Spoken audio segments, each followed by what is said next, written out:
তিন শ্রেণীর লোক ছাড়া জীবনে কেউ টাইম ফ্রিডমে যেতে পারবে না। একটা হলো হাউস রেন্টাল ইনকাম, বাড়ি ভাড়া থেকে যদি একটা বাড়ি তৈরি করতে পারেন তাহলে সেখান থেকে বসে বসে ইনকাম নেবেন। দুই, a business that requires a lot of investment, যদি আপনি একটা বড় বিজনেস তৈরি করতে পারেন, যেমন গার্মেন্টসের মালিক বা square company, Beximco company, ACI company, এরকম যত কোম্পানি আছে বাংলাদেশের, তারা একমাত্র টাইম ফ্রিডমে আছে। যেমন তাদের নিচে অনেক হাজার হাজার এমপ্লয়ার কাজ করে, তারা কোনো কাজ করে না, তারা বসে বসে ইনকাম নেয়, তারা টাইম ফ্রিডম।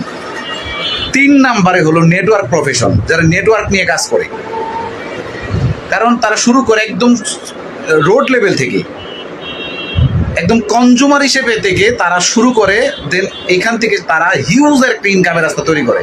টাইম ফ্রিডম কীভাবে পায়? তাদের অর্গানাইজেশনে হাজার হাজার লক্ষ লক্ষ লোক তাদের সিস্টেমে তৈরি হয়ে যায়, যারা নেটওয়ার্ক নিয়ে কাজ করে। তারা কাজ করে তাদের প্রয়োজনে, কিন্তু হয়ে যায় যে এই সিস্টেমটাকে তৈরি করছে। তার মানে নেটওয়ার্ক প্রফেশন হলো আপনার জীবনে টাইম ফ্রিডমের একটা রাস্তা।